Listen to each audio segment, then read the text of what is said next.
இந்தியாவே பரபரப்பா போய்கிட்டு இருக்க ஒரு விஷயம் என்னன்னா, சோனம் வாங்சுக்ன்ற இந்த ஒரு ஆசிரியர் மற்றும் சமூக சேவகர், ஒரு சயின்டிஸ்ட் மற்றும் மக்களுக்கு ஒரு விருப்பமான ஒரு நபர். இந்த நண்பன்னு ஒரு மூவி எடுத்திருந்தாங்க. அது யாருடைய கதைன்னு தெரியுமா? இந்த சாருடைய கதை தாங்க. ரொம்ப இன்ஸ்பிரேஷனாக இருக்குது. உண்மையிலே இந்த சாருடைய கதை தான் எடுத்திருக்காங்க. அப்போது எவ்வளோ ஒரு குணமுள்ள ஒரு ஆசிரியர், எவ்வளோ ஒரு மக்கள் மீது பற்றுள்ள ஒரு நபர். இன்னைக்கு நீட் தேர்வு, இந்த சிபிஎஸ்சி அந்த எஜுகேஷன் மெத்தடு இது எல்லாமே ஸ்கேம்ன்ட்டு அவர் உண்ணாவிரதம் இருக்கிறாருங்க.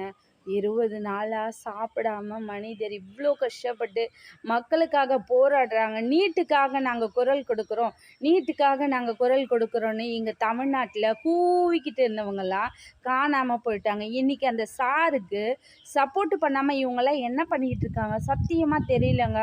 அப்போ இவ்வளோ நாள் இவங்கெல்லாம் நடிச்சிட்டு இருக்காங்க. உண்மையாக ஒரு மனிதன் அங்கே சாகும் நிலைமையில் மக்களுக்காக போராடிட்டு இருக்காங்க. இந்த இளைய தலைமுறைகளுக்காக போராடிட்டு இருக்காங்க.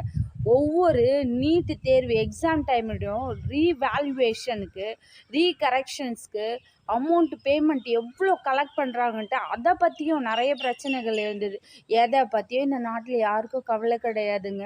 மக்களுடைய பிரச்சனையை தீர்க்க இது மாதிரி ஒரு நல்ல ஜீவன் எழுந்தாங்கன்னா அவங்களையும் அழிச்சிடுறது.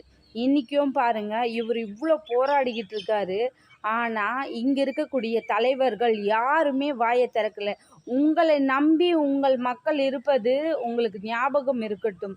தயவு செய்து கொஞ்சம் இரக்கம் காட்டி ஒரு உயிரை காப்பாற்றுங்க. அந்த சார் எப்படியாச்சும் மக்களுக்கு மீண்டும் கிடைக்கணும், அவர் நோய் எதுவுமே இல்லாமல் எங்களுக்கு மீண்டும் கிடைக்கணும்னு நாங்கள் கடவுள்கிட்ட ப்ரேயர் பண்ணிக்கிறோம். அது மட்டும் இல்லாமல் ஒவ்வொரு தலைவரும் அவருக்காக குரல் கொடுக்கணும். ஒவ்வொரு மக்களும் அவருக்காக குரல் கொடுக்கணும். கண்டிப்பாக இப்படி ஒரு நல்ல ஜீவன் நம்மளை விட்டு போகக்கூடாது.